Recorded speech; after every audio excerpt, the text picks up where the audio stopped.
Welcome to my CBSE English teacher. Today let's look at the line by line explanation of the chapter The Address from class 11 English. If you are watching my video for the first time, please subscribe. You can listen to the explanations of classes 10, 11 and 12 in English.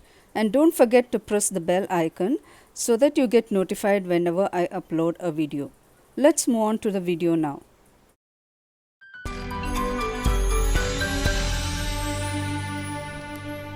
The Address is written by Marga Minko and she is a Dutch journalist and writer. She began her work as a trainee journalist on the Breda Courant in 1938. Her youth and her experiences during the war inspired her to start writing novels and formed the leitmotif in all her books. Now, this is a short story and a poignant account of a daughter.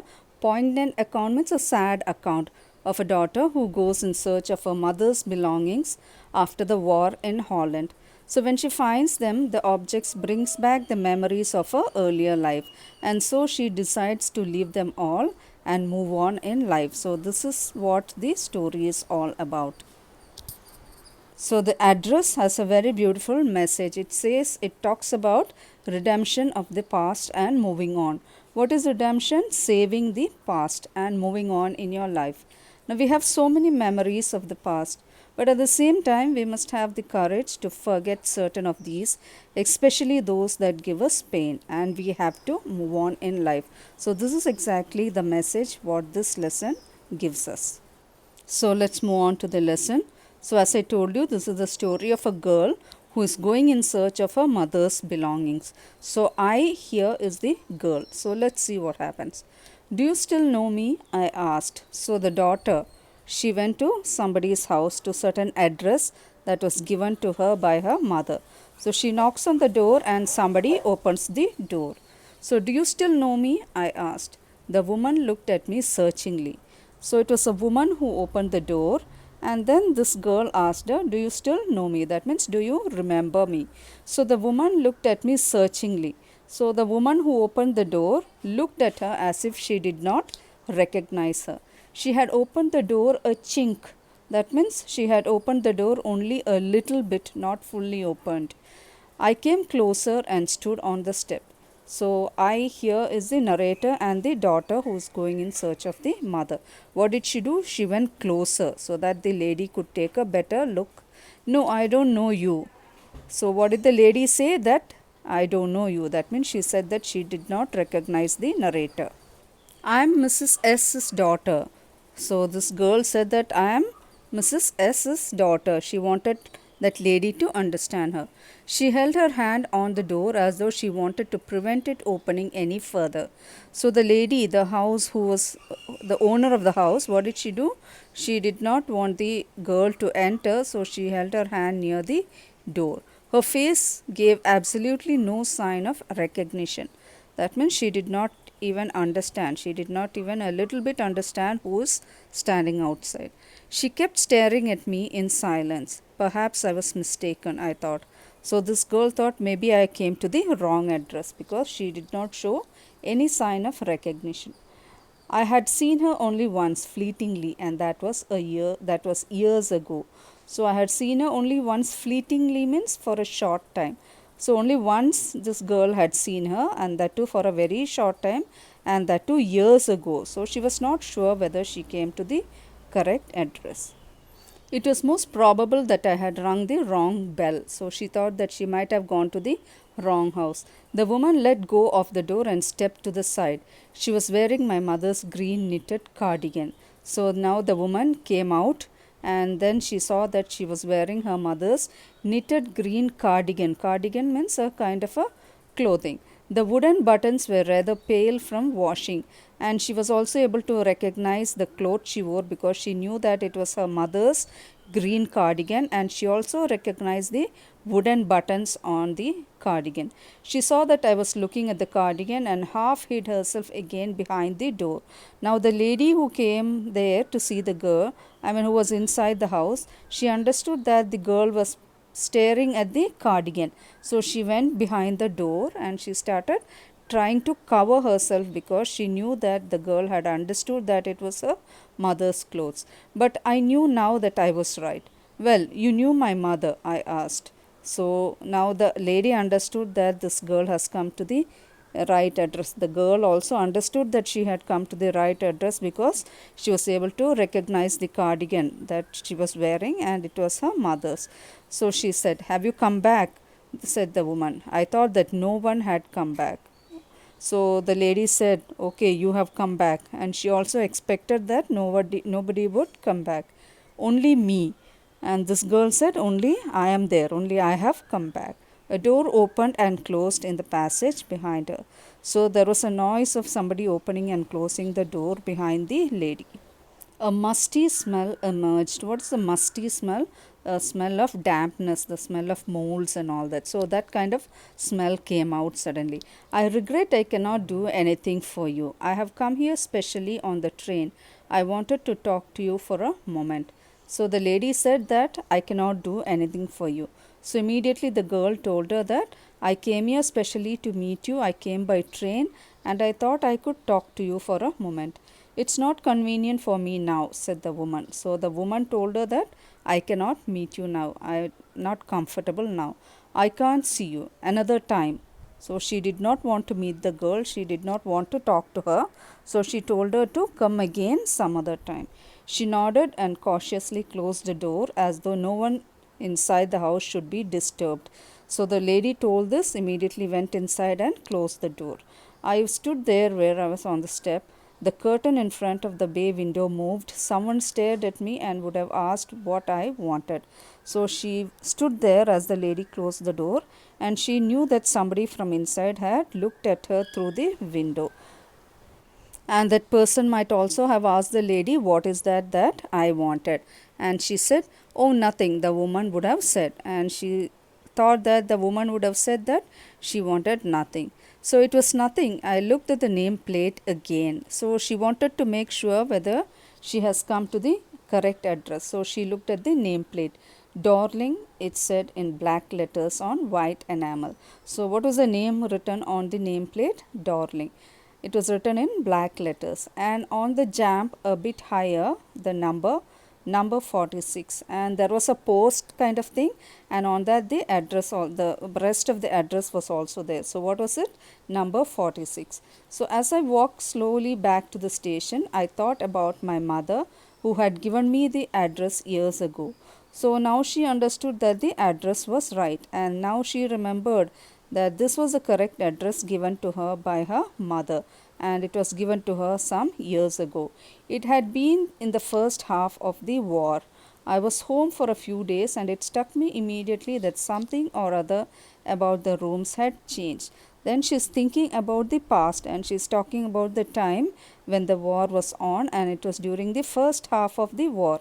She was perhaps out for studies or something and she had come back home for some holidays or something. And when she noticed that something about her house was very different, I missed various things. Then she was thinking about the things that she had missed. Many things were missing from her house. My mother was surprised I should have noticed so quickly. And when she asked her mother about these things, her mother was surprised because her mother never thought that this girl will be able to identify that so many things were not there in the house. Then she told me about Mrs. Darling. So it was that time that for the first time her mother told her about Mrs. Darling. When are these things happening? It is during the first half of the war. She is actually thinking about these things when she is going back after meeting Mrs. Darling. I have never heard of her, but apparently she was an old acquaintance of my mother, whom she hadn't seen for years. So, when she asked her mother about the things in the house, her mother told her that there is a lady called Mrs. Darling, and actually she was not very close. She was just an acquaintance. That means somebody she was familiar with, and she hadn't seen her for many years. She had suddenly turned up and renewed their contract. So, all of a sudden, one day she had come to her house and made friends with her mother once again. Since then, she had come regularly. So, then after that, she was a regular visitor to their house. Who? Mrs. Darling. "Every time she leaves here, she takes something home with her," said my mother. So, the mother told the daughter that every time Mrs. Darling comes to their house, she takes away a few things with her when she goes back. She took all the table silver in one go. So, what is table silver?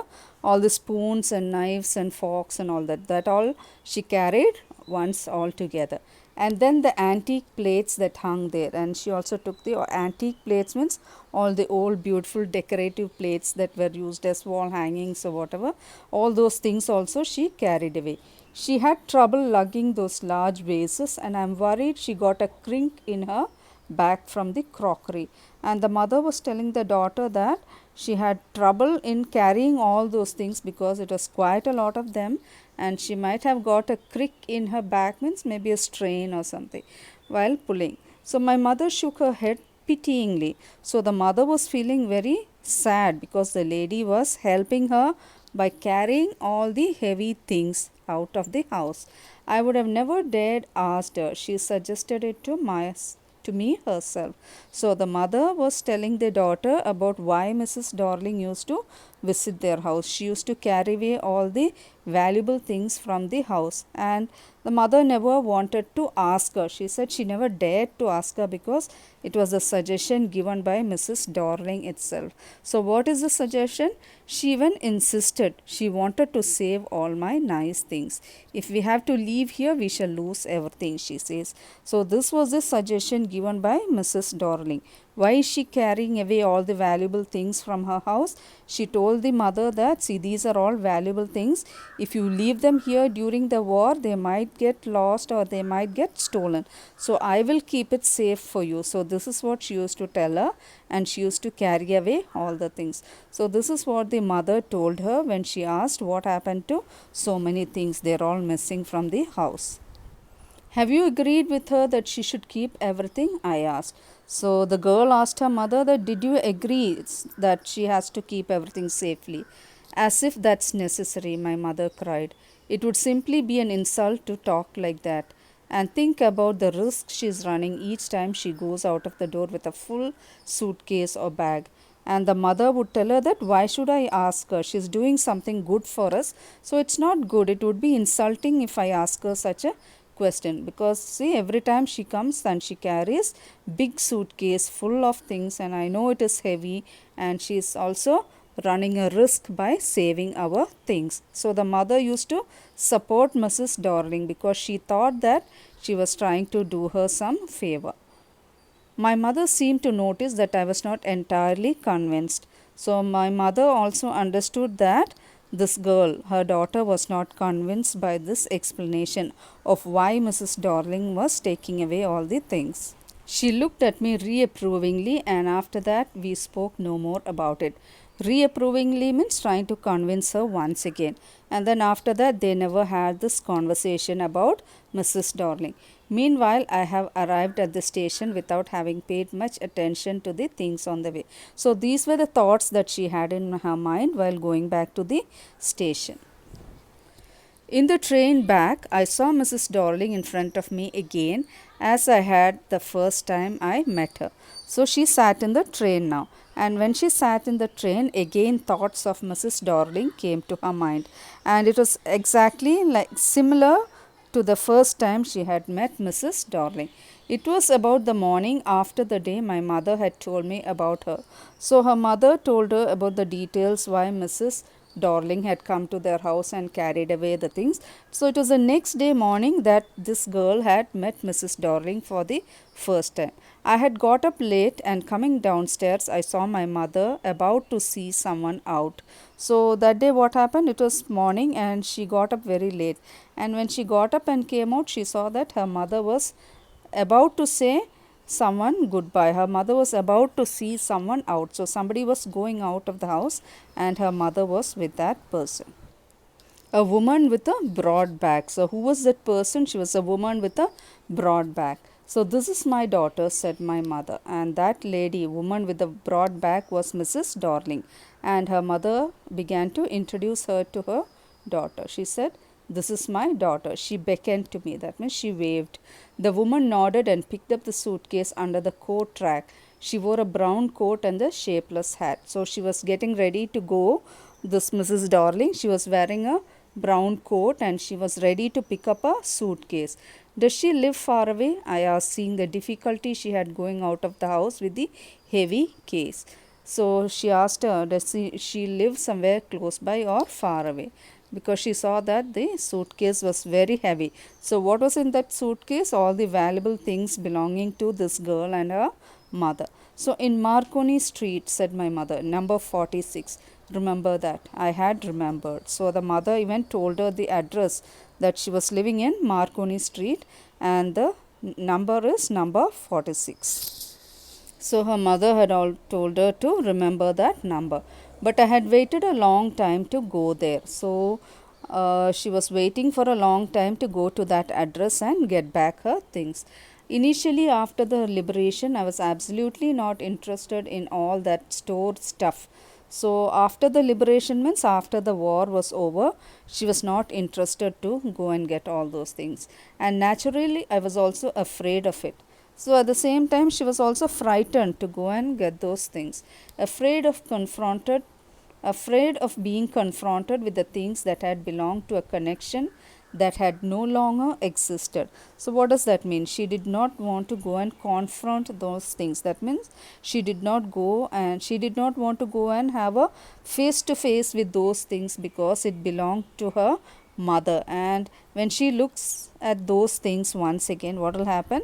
The memories of her mother and the past will come back, and that would give her a lot of pain. So that was what she was frightened of, which were hidden away in the cupboards and boxes and waiting in vain until they were put back in their places again. So that means she was telling about those things. Those things were actually put down into cupboards and boxes and they were waiting in vain. That means the wait was actually of no use because we never know whether she'd be able to retrieve these things or not. So she's telling that these things were actually waiting for being put back in their place again. That means to the place where they belong to. That is the girl's house, which had endured all those years because they were things. Endured means they could not react and they bore all the waiting because they were just those things. They were not alive. So they had been just waiting in those boxes and cupboards to be retrieved. So I hope you liked today's video. Let's look at the next part of this lesson in my next video. For more informative videos, do subscribe to my CBSE English teacher. Like, share and give your valuable comments below. Thank you for watching.